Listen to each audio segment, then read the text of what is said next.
Bonjour, c'est Dominique, je suis de retour. Alors, je vous montre qu'est-ce qu'on fait par la suite. Alors ici, avec mon petit fermoir, d'ailleurs, je vais vous donner les mesures. Le petit fermoir qui est camouflé, il va entrer à l'intérieur ici, ok, sous une petite bande. Alors là, moi, mon pop-up, la façon dont je le fais, il va avoir des bandes de collage qui vont être collées au centre ici, puis au centre dessous le shaker. Donc, ça veut dire que si moi j'arrive avec mes bandes de collage, je ne sais pas comment je ferais pour rentrer mon petit fermoir. Donc, j'ai pensé que je pourrais faire une petite bande comme ça qui dépasse chaque côté amplement, là, au moins 2 cm chaque côté, puis qui est plus profond aussi que mon morceau, puis qu'on fait juste coller en U. Alors là, il va y avoir toute la possibilité d'entrer à l'intérieur. Alors, je donne les mesures du petit fermoir. Alors moi, j'ai choisi, la largeur, ça ne dérange pas. Moi, j'ai 4,5, ok? Alors ici, j'ai une bande de collage. Ici, j'ai 5 espaces. 1, 2, 3, 4, 5 de 3 mm. Puis ici, il me reste juste 1,5. Alors pourquoi est-ce que j'ai juste 1,5? C'est que quand on va avoir le petit morceau de papier ici, qui va être collé en U, donc qui va être vide dessous, il faut qu'on arrive en plaçant comme ceci, qu'on soit capable d'aller l'entrer à l'intérieur. Alors si on avait ça plus long, on n'arriverait pas à l'entrer. Puis on ne veut surtout pas le courber. Donc il faut qu'on puisse, quand on plie jusqu'au dernier ou l'avant-dernier pli de gousset ici, en rouleau, il faut qu'on soit capable d'accéder pour aller dessous. Okay? Donc, c'est pour ça que j'ai ce petit morceau-là. Alors, mon morceau, moi, vous voyez, moi ici, la largeur, c'est 4,5. Ici, j'ai 8. Alors, j'ai presque le double. Alors, je fais juste faire ici.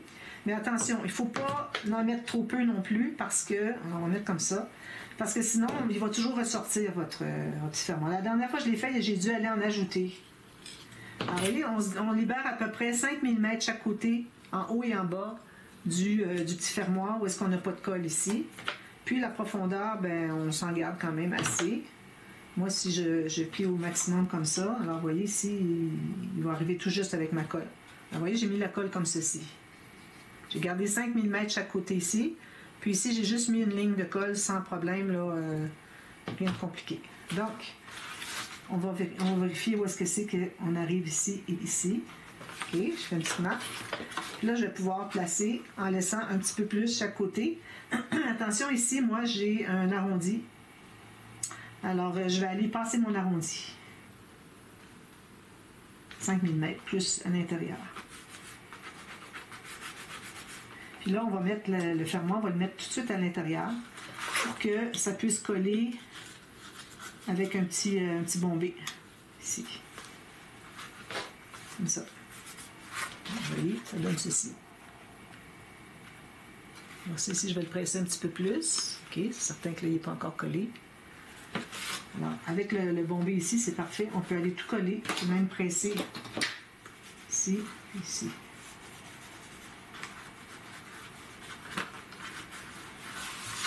Puis quand je vais l'enlever, il est facile d'enlever comme ça. Vous pouvez même mettre un petit ruban si vous voulez. Un petit ruban ici pour tirer. Ou même que le ruban pourrait être attaché ici, puis qui dépasse, puis vous mettez par-dessus. Sinon, vous laissez juste comme ça, c'est correct aussi. Donc, ça, c'est fait. Alors là, moi, si j'arrive avec des bandes de collage dessus, ça ne me dérangera pas. Tout va être déjà placé ici. Parce que sinon, ça n'aurait pas fonctionné avec les bandes de collage. On met où, là? Parce qu'après la bande de collage, ça fait les 2 morceaux de papier s'en vont dans ce sens-ci. Alors, on ne pourrait pas aller coller dessous. Ça ne fonctionne pas. Alors, j'ai pensé, j'étais couchée hier soir, je me disais, bon, faut pas que j'oublie, il faut que je mette mon petit papier ici. Ben, faut pas que j'oublie. Je cherchais la solution au problème. Je dis, ben, je vais mettre un papier dessous, tout simplement. Puis là, ben, à ce moment-là, on va pouvoir le coller en conséquence pour qu'il ressorte comme ça. D'accord? Alors, moi, je vais le laisser dessus pour qu'on sache où est-ce que c'est qu'on s'en va. Alors là, j'ai coupé mes 2 morceaux. Alors, j'avais dit à la fin de la vidéo, tout à l'heure, tout juste la largeur de votre shaker. OK? Alors, je vous montre le shaker, ceux qui ne l'ont pas vu. Alors, si vous voulez voir partie A, je vous montre comment le fabriquer, de A à Z. D'accord? Bon. Puis, il n'y a rien qui vous empêche de mettre une petite déco. Mais moi, j'en ai pas beaucoup. Il m'en reste juste 3 ou 4. Alors, il reste encore une autre page après celle-là. Alors, peut-être j'en mettrai une. Donc, j'ai toute la largeur de mon papier. Alors là, ce qu'on va faire, c'est qu'on va calculer. Premièrement, on trouve le centre de la hauteur. Alors, moi, j'ai 21 cm, donc j'ai fait une marque à 10,5. OK? On peut faire déjà la même chose ici derrière. Alors, ici, j'ai 21. Donc, je vais mettre ici au centre un petit peu plus. 10,5. On se fait une marque ici. D'accord? Alors, la façon que ça va fonctionner, on va avoir une bande de collage ici qui va être collée au fond. Ensuite, on doit avoir la mesure ici à partir de la moitié de la hauteur de la page. Donc, à partir de la marque ici jusqu'au bas. Encore une fois, la même chose. Puis ensuite, une bande de collage, puis on coupe là. Donc, on va faire la même chose pour les deux. Je vais couper les deux morceaux. Ensuite, on va faire les lignes de pliure.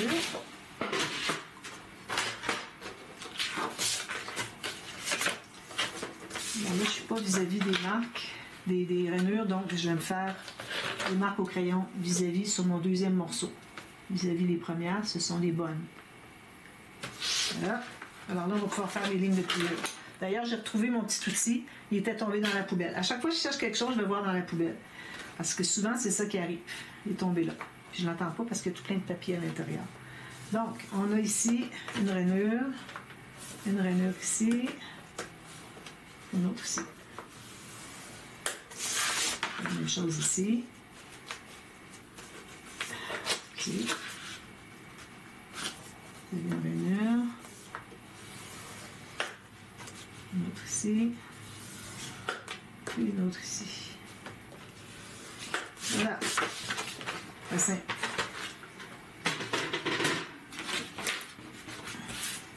On fasse les marques. Moi, j'ai montré.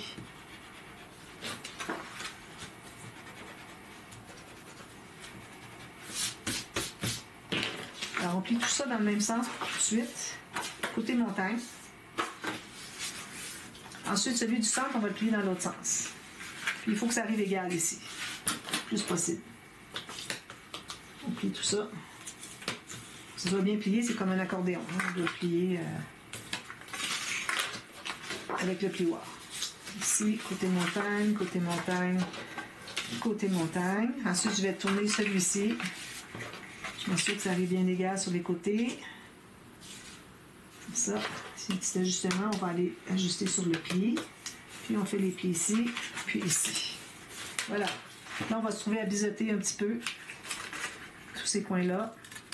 Alors là, pour tenir tout ça, je me disais, est-ce qu'on met des aimants? Est-ce qu'on met des rubans? Alors, des aimants, il faut en mettre 3 d'épaisseur parce que juste 2, ça passe pas au travers de tout ça. Il va y avoir des photos. Le papier quand même 216 grammes. Alors, j'ai pensé aux rubans. Je vais vous montrer ce que je voulais faire avec les rubans. Alors, j'ai pensé les mettre au centre ici et ici. Okay. Sous le shaker. Puis, ça va être attaché au fond de page ici et ici. Ensuite, on défait les rubans, on tourne comme ça, on tourne comme ça, et voilà. Au lieu d'avoir des aimants, ça coûte des aimants en chair, hein, parce que ici, on va se trouver à être collé comme ceci. Alors, si je mets un aimant ici, ici, puis un autre là, ça en fait 3. Ça fait 6 aimants. Si vous voulez, si on avait un plus grand, on aurait dû faire 2. Mais ici, peut-être qu'un, ce serait assez. Mais j'ai peur que ce ne soit pas assez. Alors, si jamais c'est pas assez, là, je regrette tout ça. Donc, je vais faire les rubans. En même temps, ça donne une bonne option pour ceux qui ne veulent pas acheter des aimants, parce que, bon, c'est pas donné. Puis, j'ai pensé que les rubans, ce serait parfait. Donc, je vais prendre ce petit beige foncé ici, parce qu'il se trouve à être la couleur de mes séquins, puis de la boucle qui est ici. Alors, je vais couper 4 morceaux. Alors ça va être attaché sur le côté. Il va y avoir presque pas de longueur ici, à part la bande de collage. Donc, si j'ai ça ici, je pense que je vais en avoir suffisamment long. Faire une boucle. Un nœud, comme vous dites en France. Nous, un nœud, c'est juste 2 fois la partie du début. La boucle, c'est quand il y a les petites anses. Alors, 4 comme ça. Allez. Alors ça, c'est du ruban qui vient de chez Action. J'en ai eu en cadeau énormément. J'en ai encore, je suis contente. À un moment donné, je vais manquer de matériel qui vient de chez Action. Là. Il va falloir que j'aille faire un tour en France où quelqu'un m'envoie des... je peux en acheter aussi pour m'envoyer avec des frais de part, tout ça. Là. Ça ne dérangerait pas. Là. Si vous voulez si vous voulez, comment je dirais... vous proposer comme personne qui pourrait m'aider pour ça. Vous me le dites. Alors ici, je mets un ruban comme ça. au centre. Alors, vous voyez, j'ai mon centre, je me sers de mon centre qui est ici. Encore ici. Parfait, je ferme ça tout de suite. Je mets un autre ruban ici. Alors, on peut mesurer chaque côté. Alors, sur le bord du ruban, ici, j'ai 10 cm, puis ici, j'ai 10 cm. Parfait. Alors, jusqu'au bord. Oh, j'ai pas mis assez de colle, excusez, là. Ici, on n'a pas assez. Voilà. Donc, ça, c'est fait. Maintenant, je vais m'installer là-dessus, que je ne vais pas endommager mon acétate. Alors là, ce qu'on va faire, c'est qu'on va installer la bande de collage vers le bas, puis on va tout juste arriver sur la ligne du centre, ma petite marque que j'ai faite du centre. On met la colle sur une bande de collage. Je vais effacer quand même, il est trop foncé. J'ai peur qu'on la voit après coup, la marque. Alors je l'efface, mais j'enlève juste assez pour que je puisse voir. Puis ici, ben, on va avoir besoin de colle à tissu. La fibre textile. Donc, ma colle, elle est ici.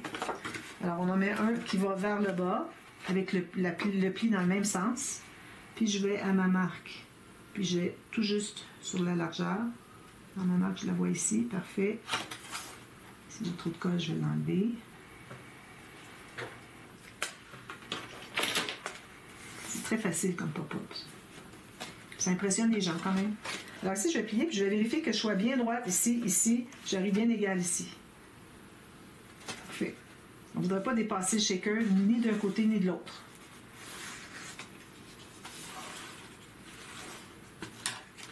Comme ça. Puis on va placer l'autre en haut. Même chose.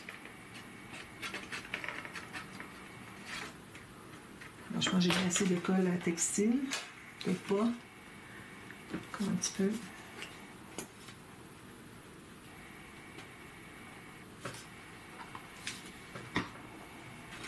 Puis là, on l'installe dans l'autre sens. On enlève l'excédent ici. Alors, tout juste appuyer sur l'autre. Parce qu'il faut qu'on dépasse. Parfait. Puis il faut vraiment juste l'appuyer. Il ne faut pas qu'il embarque par-dessus du tout, du tout, du tout. Bien égal, à gauche, à droite. Je vais tasser un tout petit peu ici. Parfait. Je suis vraiment au bon endroit. Je vais plier les deux encore. Ici, je vais tasser un petit peu plus. Puis je vais aller derrière ici, bien bien pressé. Puis je vais m'assurer que tout est bien en position.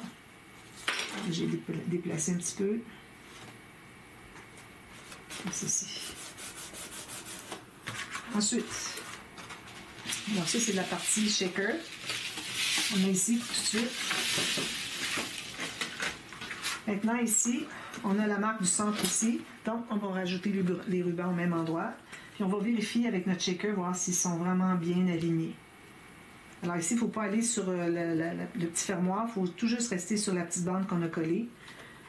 Alors, vous voyez, c'est beaucoup plus simple comme ça que si on avait à coller les bandes là, on aurait mis où notre fermoir, ça n'aurait pas fonctionné. Alors parfois, c'est bien quand il manque un ruban. C'est bien quand j'ai quelque chose de difficile à faire, j'attends de le faire le lendemain, alors je dors dessus un peu, puis ça me permet de trouver des solutions. Alors là, ici, si on met comme ceci, on va vérifier que ça arrive bien vis-à-vis.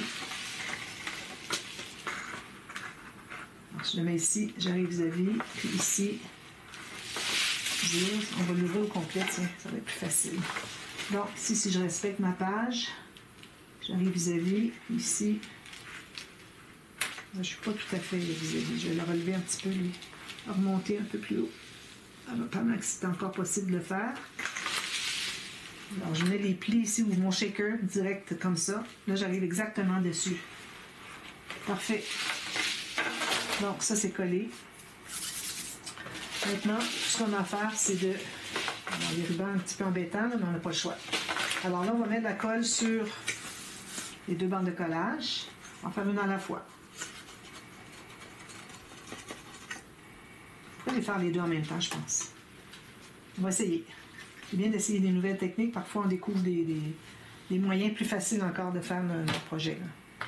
Une technique. Puis je mets de la colle textile sur mes rubans ici. Et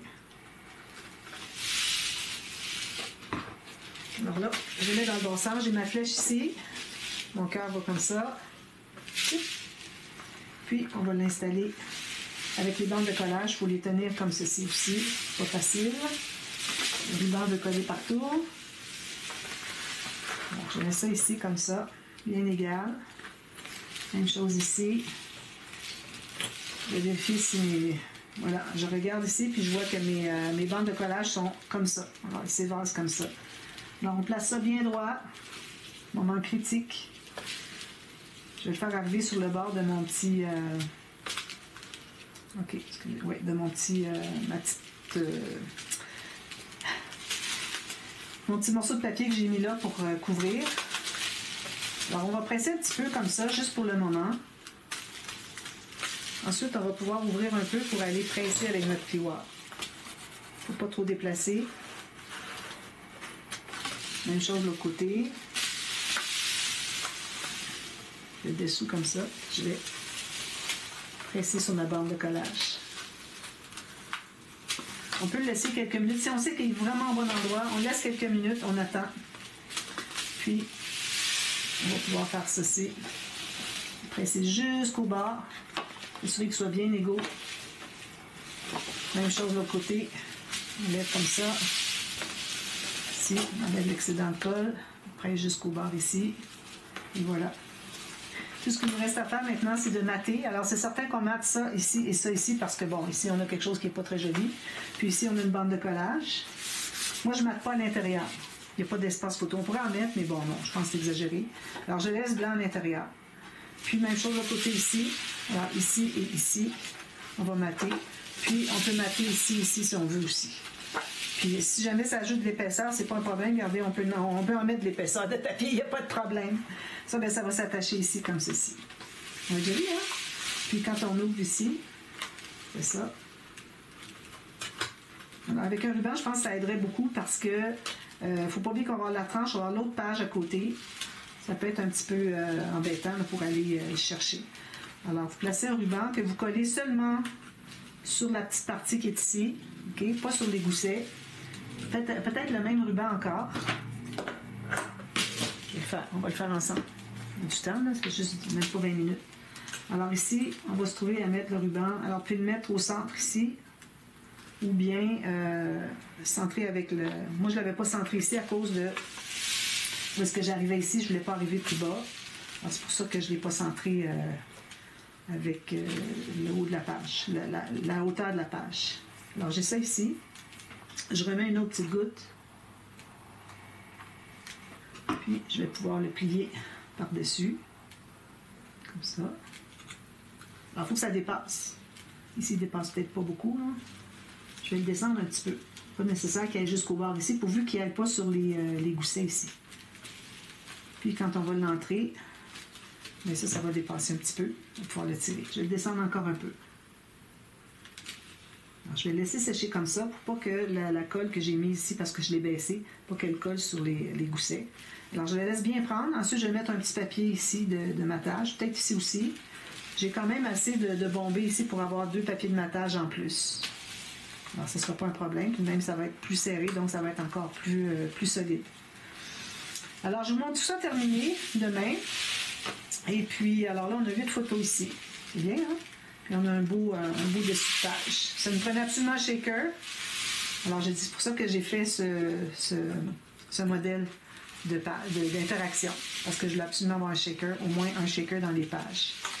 Alors voilà, alors je montre ça tout terminé demain. Et puis, on va être rendu à la page 8, la dernière. Alors, il faut que je pense comme il faut, qu'est-ce que je vais faire. C'est ma dernière chance pour faire un pop-up. Parce que vous savez, dans les couverts, moi, je ne mets jamais de pop-up. Je mets une grande poche, surtout des albums bébés. Je mets une grande poche au début, dans le couvert avant. Et puis, en arrière, dans le couvert arrière, je mets un cahier journaling. Même si on a le livre ici, on a toutes nos cartes ici, OK? Mais on a le livre des premiers mois, tout ça. Ça reste que ça, c'est des photos pour toutes sortes de thèmes. OK? C'est pas juste le premier mois, deuxième mois, on n'aurait pas assez de pages. Et puis, alors, c'est bien d'avoir un espace journaling à la fin du livre. Il pourrait écrire page 1, page 2, page 3, etc. pour qu'est-ce que c'est qui s'est passé dans ce temps-là, à cette date-là, ou dans cet événement-là, je devrais dire. D'accord? Alors voilà, c'est ce que je fais. C'est pour ça que je fais ça comme ça.